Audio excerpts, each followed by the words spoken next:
Petrol আর diesel এগুলোই আজকের আধুনিক পৃথিবীর আসল শক্তি। আমরা সাধারণত জানি তেল মাটির গভীর থেকে তোলা হয়, বিশেষ করে মধ্যপ্রাচ্যের মরুভূমি থেকে।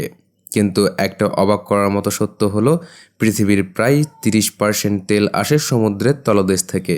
আমরা সমুদ্রকে সাধারণত মাছ ধরা বা জাহাজ চলার জায়গা হিসেবে দেখি, কিন্তু এর গভীরে লুকিয়ে আছে তরল সোনা, তেল।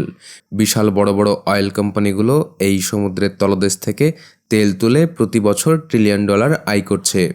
সমুদ্রের উপর ভাসে বিশাল বড় অয়েল রিগ। এগুলো দেখতে যেন একটা ভাসমান শহরের মতো।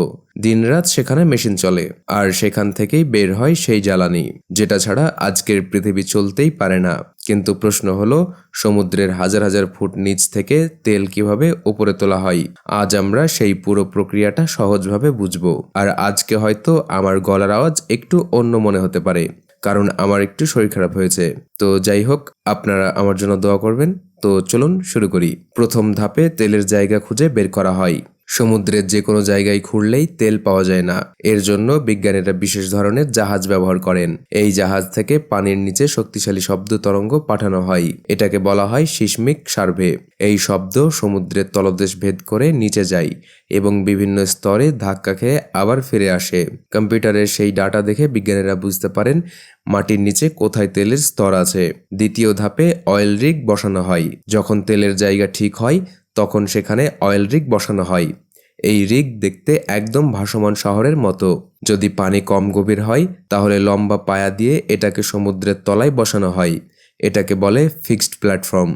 আর যদি পানি অনেক গভীর হয়, তাহলে ভাসমান রিগ ব্যবহার করা হয়, যা বড় বড় নোঙর দিয়ে এক জায়গায় আটকে রাখা হয়। এই রিগে শত শত মানুষ কাজ করে। তারা মাসের পর মাস এখানেই থাকে। তৃতীয় ধাপে ড্রিলিং শুরু করা হয়। রিগ বসানোর পর শুরু হয় আসল কাজ, ড্রিলিং। রিগ থেকে একটা লম্বা পাইপ নিচে নামানো হয়। এর মাথায় থাকে খুব শক্ত ড্রিল বিট। এটা পাথর আর মাটি কাটতে কাটতে 1000 ফুট নিচে চলে যায়, কিন্তু এতে প্রচণ্ড উষ্ণতা তৈরি হয়। তাই পাইপের ভেতর দিয়ে বিশেষ কাদা পাঠানো হয়।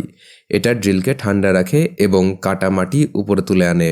গর্ত যাতে ভেঙে না পড়ে, তাই স্টিলের পাইপ বসিয়ে সিমেন্ট দিয়ে শক্ত করা হয়। এভাবেই ড্রিল ধীরে ধীরে তেলের স্তরে পৌঁছায়। চতুর্থ ধাপে তেল নিয়ন্ত্রণ করা হয়। তেলের স্তরে পৌঁছানোর পর তেল নিজে থেকেই উপরে উঠতে চায়, কারণ নিচে প্রচণ্ড চাপ থাকে। কিন্তু এটা যদি নিয়ন্ত্রণ করা না হয়, তাহলে বড় বিস্ফোরণ হতে পারে। তাই গর্তের মুখে বসানো হয় ব্লো আউট প্রিভেন্টার। এটা তেলের চাপ নিয়ন্ত্রণ করে এবং নিরাপদে উপরে উঠতে সাহায্য করে। পঞ্চম ধাপে তেল আলাদা করা হয়। উপরে যে জিনিসটা আসে সেটা শুধু তেল নয়, এর মধ্যে থাকে গ্যাস, পানি আর কাদা। তাই রিগের উপরেই একটা প্রসেসিং সিস্টেম থাকে। এখানে এই মিশ্রণ আলাদা করা হয়। গ্যাস হালকা, তাই উপরে উঠে যায়। তেল মাঝখানে থাকে আর পানি নিচে জমা হয়। পানি পরিষ্কার করে আবার সমুদ্রে ফেলে দেওয়া হয়। গ্যাস আলাদা করে ব্যবহার করা হয় আর তেল আলাদা করে জমা রাখা হয়। এরপর শুরু হয় তেল পরিবহনের কাজ। তেল রিগে বেশি দিন রাখা যায় না, তাই এটাকে দ্রুত পাঠানো হয় রিফাইনারিতে। যদি রিগ তীরের কাছে হয়, তাহলে পাইপলাইনের মাধ্যমে তেল পাঠানো হয়, আর যদি দূরে হয়, তাহলে বড় বড় অয়েল ট্যাঙ্কারে করে তেল নিয়ে যাওয়া হয়। এরপর ব্যবহারযোগ্য জ্বালানি তৈরি হয়।